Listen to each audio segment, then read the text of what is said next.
Good morning, good morning, good morning. How are you? How are you doing? Thanks for watching Get Rich 101. And I'm your host. I'm Sekou Wrights. I'm an author of several books, but this is the most important, the most important, the most important. Hack your pain now. Hack your pain. You know what? I'm gonna give this book some movement. So, what kind of movement can I give it? Please write a review. If you've gotten the book, you've read good things about it, write a review on Amazon. Just go to Amazon, go to where you bought the book, just write a review. Just write a review. I was listening to someone this weekend talk about the difference between having a few reviews and having a lot of reviews. Having a lot of reviews lets people know that this is a good book. So please, please, please, if you haven't already, please write a review for Hack Your Pain Now. Hack Your Pain Now, because it's still very relevant. Still very relevant. All right. All right. Shout out to New Thought Media Network for allowing me the space and the opportunity to grow. And yeah. And thanks so much for being here. Oh, and quick reminder, I am not a financial advisor, but I want you to take what I give you and add. You see that tail? You see that tail? That was Nelson getting down. Anyway, so what was I saying? Oh yeah, so take what I say with a grain of salt, and then live with it. Just live with it. Speaking of which, I need to get down into this, right? So first of all, let me just explain why I was absent yesterday. I was absent yesterday because I needed the day. I needed the day to really think about the show. Like, I wasn't too tired to do the show. I was tired, but I wasn't too tired to do the show. And I just sat and I had to think. And this is what I've come up with. What I've come up with is that this show, Get Rich 101, needs to revert now to 101. Needs to revert now to 101 because I've let it get far afield. And now I need to get it back to 101 because I heard some things from some of the people who watch the show regularly. And I heard them talking about money, and it's very different than what I would expect given you watch this show. And so there's some disconnect happening. There's some disconnect happening between me giving you these words and you saying, all right, yeah, give me all rights, but then you going and doing your own thing in terms of money. And so I'm trying to close the gap. So here we go. I hope this works. So first of all, let's take it back a little bit. Let's take it back to Netflix. Netflix is something everybody has. Well, mostly everybody has. Everyone has some streaming device of some kind. But this is what we got. The Perfect Couple. It is a easy show for anybody to watch. There's no disclaimers for anyone, I don't think. No, I think this is great. This is a great show, right? It's about Nantucket, which is why I tuned into it, because I was curious about what Nantucket was. So Nantucket is an island just off the coast of the island of Martha's Vineyard. So both of those are islands off the Cape. By the Cape, I mean Cape Cod. So, Cape Cod is off of Boston. So anyway, Cape Cod is where you go for the summer, if you live in the Boston area. And then you take a shuttle off to Nantucket or to Martha's Vineyard, right? Now, I just heard of Nantucket. I just heard of it because of my memory. I'm sure I've heard it before. Maybe I've even been there before. I don't know. But I was interested in The Perfect Couple. Now, this is what I want to say about The Perfect Couple. What I want to say about it is that it shows properly some things about money. It shows some things about money properly. So let me see. Yeah, I'm just going to jump in. I'm just going to jump in. So the main woman is getting married to the main guy, right? She's a normal person. Normal person has a nice job, doing what she loves, and she runs into this guy, and this guy falls in love with her, and then now they're getting married. This is everything that happens before the wedding, right? And what happens? Well, there's a murder, so you have to keep that in mind. There's a murder, but it's off camera. Anyway, what happens is I'm just gonna have to give away the spoilers. Watch it if you will, but I'm gonna have to give away the spoilers. So she falls in love, with one of the other groomsmen, not the groom who she's supposed to be marrying, but the groomsman. All right, now she falls in love with the groomsman, but the thing about it though is she falls in love with the groomsman because because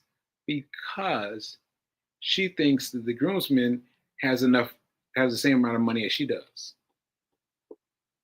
Now you've got to understand this. This is real. This is real because what we do in life is we get attracted to the idea of dating someone with lots of money, right? But then when it happens, we're like, right? We get like something happens inside of us.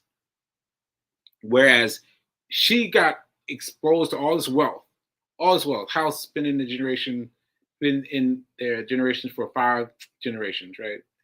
Like there's all kinds of coup de grace, all these things that remind her, wow, they got so much money, they got so much money, right? And because of that, she does not feel herself on par, right? She doesn't feel like she should feel, and she starts trying to get away out of the wedding.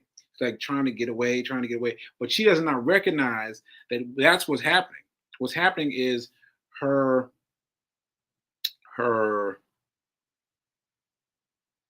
mental equivalency is not the same as the equivalency of the people that she's on tier with, who she's on deck with, right? And she can't make that leap.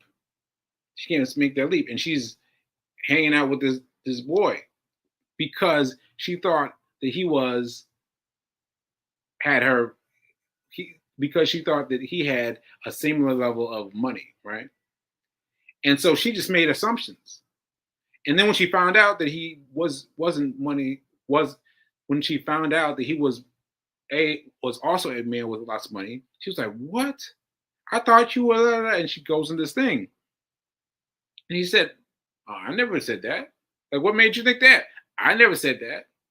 Right? He was just living his life, right? But she made the assumption that he was living at her life zone, right? And this is very important. It's very important because I'm going to say it again. What happens when we get around people with money, we get around situations with money, all our insecurities come up. All of our insecurities come up, and we say, "Oh no," and that's the wrong thing to do. You've got to catch yourself and open yourself up to the money. And you've got to do it. You got to do it constantly. You got to do it consciously. constantly, because otherwise you're gonna mess it up. You're gonna mess it up. All right. So that's Perfect Couple. I'm sure I'll say some more about this as we move on. But let me see what this other one I wanted to push out. Also, I'm checking my Netflix. Also checking Ozarks. Ozark, right? Ozark. We've all seen Ozark. Ozark is the bomb, right? It's a great show. Right? It's about, well, I don't know if I want to give it away, but regardless of that, I'm going to give you another one. So in Ozark, the opening of the show, after some long trailer about money, there's once the show opens, he comes to the fact that he is a financial advisor. You hear me? He is a financial advisor. Now, how many of us saw Ozark and missed that entirely? I missed it entirely. See, because when you're not looking for something, when your mind is not open to it, it just goes over it. But when you open your reticular activating system, right? What did I have? I had the word for that. I can't remember now. But when you open your reticular activating system, and then it becomes aware. You become aware of it. So as soon I was doing something in the house, and as soon as they said what they said about money, I was like, what? Money advisor, financial advisor? And because that's now a part of my life, having a financial advisor is now part of my life, right? And so it popped up on my reticular activating system, tuned into the show. I can't tell you how many times I've seen Ozarks. I've seen Ozarks plenty of times. Never noticed it, right? And so that's important too. So that's more about your articulated activating system. But this is the point I'm telling you, how I'm relating this to what's the name of the show? To The Perfect Couple. See, that's what happens, right? You stay at a certain level because you have not been exposed to it, right? You haven't been exposed to all these wonderful things regarding money, right? And now you're like, right? You're like, something about it doesn't feel right to you. And you start finding excuses for how to get out, right? Like Ozark. Ozark, like, is a perfect example of how I missed it. How I missed the fact they are a financial advisor. All the times I've seen the show, I've missed it entirely. And so I've had to open myself up by exposure, by having a financial advisor, having that open me up so much so that I noticed it in Ozark for the first time. So you put me in that perfect couple thing, and then, if I'm the lady, I can see more elements of what he's doing because I've now been exposed to some high tempo things. Some high tempo. Yeah, I guess I'll go with high tempo, but you know what I mean. Like things that are explicit, are nice, are fantastic, because you've got to be exposed to some of those things before you can accept them. Right? So there's two. And there's a third one. I'm looking at another one. Another one. I'm gonna leave that one for tomorrow. But I think it's important, though. It is important that you need to understand that I'm talking to you. You, whoever you are, I'm talking to you because it happens to the best of us. It happens to me. It happens to everybody. Like like I was just saying, Ozark. I've watched Ozark a million times, and I've never ever noticed what they did for a living. The main character is a financial advisor. He is a financial advisor, and so that's incredible. That because I've now gotten a financial advisor in my life, that it showed up on the screen. It showed up to me. Showed up to me. So yeah, that's a that's it. But is that it though? Uh, no, that's not really it. That's not really it. I'm gonna try to get one more in there. I'm gonna try to get one more in there. You've got to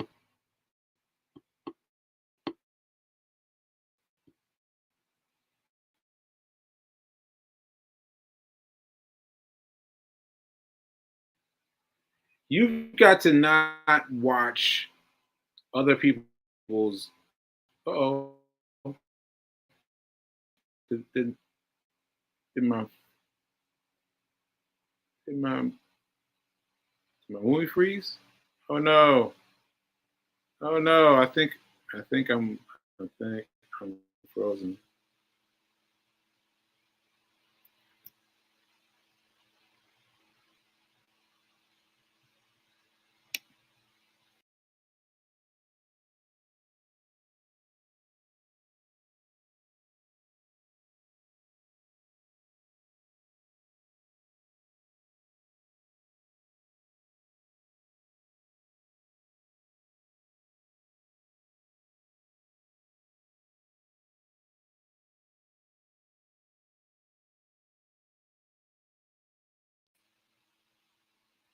Okay, I guess that was the Lord's way of telling me to end it right there.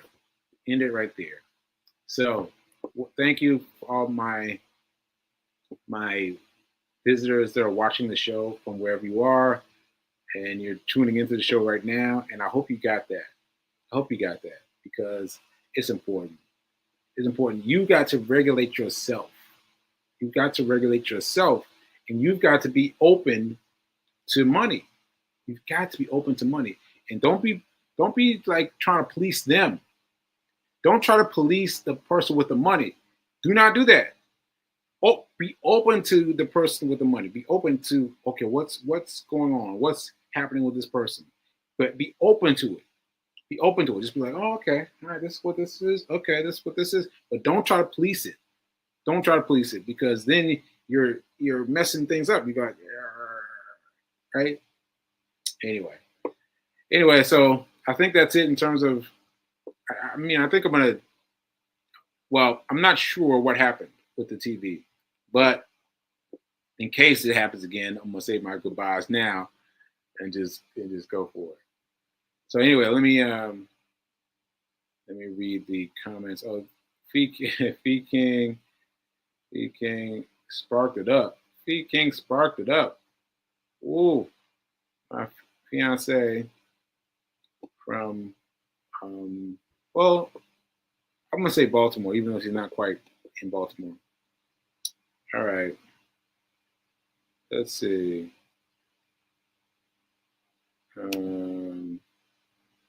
Yes, I agree that we tend to shrink around people with money. Yeah, yeah, we do, and we do it automatically. We do it automatically without any thinking of it. Like we're not doing it on purpose.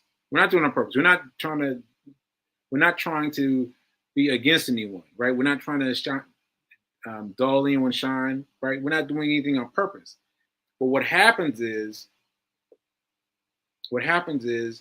our limited exposure of money is small. And if we act out of that smallness, we start making the bigness small. And you're bringing the big abundance down like this. You need to let that abundance grow, but to let it grow, you need to go like this, right? And then it grows. So, man, yeah. So that's it essentially. What I want to do for the show is I want to talk about these really simple things. These really simple things because, as I said, I've heard some people talking about the show and talking about money separate from the show, and there's some switch that's happening. People watching the show is like, hey, that's great, and then switching channels and going to money and doing something completely different in money. So let me get this. Let me hit this one time. You must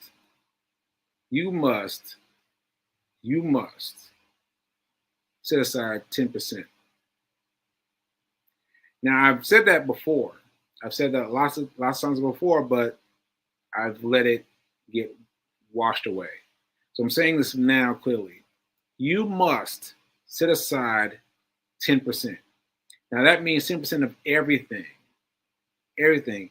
Every time someone hands you money, you need to subtract 10%. If I give you $10, so something happened, I owe you $10, I give you $10, doesn't matter. It doesn't matter what the situation is. I'm giving you something, right? $10, you automatically think that's $9. That's $9. And take that one and stick it somewhere. Stick it somewhere, right? You need to just set it aside. Set aside. On all things. If someone's paying you back, doesn't matter. Set aside. Someone's giving you money, doesn't matter. Set aside. Someone's paying you payroll, doesn't matter. Set aside. 10% of everything. 10% of everything. 10% of everything. You have to set it aside. You got to be vigilant about it. You got to be vigilant about it. As soon as you get the money, set it aside. Set it aside, right? And you got to be strong about it because it's going to be hard. It's going to be hard, especially in the beginning. It's going to be so hard. It's going to be so hard. It's so hard. Trust me. For me, and I still mess up. Mind you. I still mess up. But I'm reminding you to set aside 10% every time, because, man, the difference between you not putting that money aside and you putting that money aside is huge. It is a huge number. Like, it doesn't matter what you've got to do it. You got to do it every time, right? And forget about it. Just put the money away, forget about it. But I'm telling you, no matter how small the amount is, even if somebody's giving you $10, take $1. Take $1 and set aside. Take $1, set aside. Then pay your bills. Then pay everything else that has to be paid after you set aside 10%. I'm telling you, you got to do it. So I'm emphasizing this because folks aren't doing it. So you got to do it. Don't just like talk about it. Be about it. Set aside that 10%. And as I said, I mess up sometimes too. But more often than not, I set aside that 10%. And it grows. So I hope I've hit this hard enough. But I'm going to keep on hitting this hard. Because it needs to be talked about. Like, you gotta get it. And you've got to watch it happen. Because when it finally happens for you, oh man. But that trying to get started is hard. it's hard. But once you get to it, once you get that 10% set aside, to the side, to the side, to the side, to the side, to the side, then you grow. Then you grow. All right. Okay.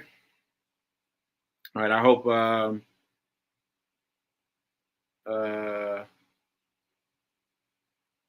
you left a message. Yeah, I talked to Bygrave yesterday, so we good. I sent you a text message this morning, Fee. Yeah. So I actually I sent it to you yesterday, but I resent it today. So, but yeah, it's nice to find out some new ways of doing things with the financial advisor, and find out new things. Like, okay, oh, you can do that. Oh, you can do that. Oh, that's cool. So that's good to know. And I talked to someone else about putting them onto my my financial advisor last night, and I was like, "What? Have you seen the show?" She's like, "Nope, I didn't hear about the show, but I heard about the financial advisor. What's the deal?" And so I gave her his name too. So I'm helping them grow. Well, helping them grow. I'm helping us grow. I'm helping us grow by bringing our money to this man. All right. Okay. So let's see. Let me just say, you're back, persistence. Yes, I'm back. All right, so let me read the affirmation. Where's the affirmation? Oh, here it is. Let's do this together and close out the show this way. I'm so happy and grateful to be a multi-millionaire in every area of my life. I'm so happy and grateful to be a multi-millionaire in every area of my life. Ashe, ashe, ashe. Don't forget that now is better than perfect. Do not forget to donate, to set aside your 10% off the top. Off the top. You take that 10% off the top. You put it somewhere. Just put it somewhere. Just put it somewhere for now. But take that 10% off the top. Oh, wait a minute. What's that quote? On average, I think most Americans could not raise $400 for an emergency. They didn't have $400 to give, to throw down. Didn't have $400. So what your first goal is to get $400 saved by setting aside 10%. By setting 10% off the top. Your goal is to get $400. All right? Off the top, $400. All right, let's go. All right, folks. Remember that now is better than perfect. And just remember that. And remember what I'm telling you about the money and how it's different, and how you've got to expand yourself, and you've got to be open to the way money people are doing things, so that you can grow with them. All right? Ashe. All right. I'll see you guys mañana.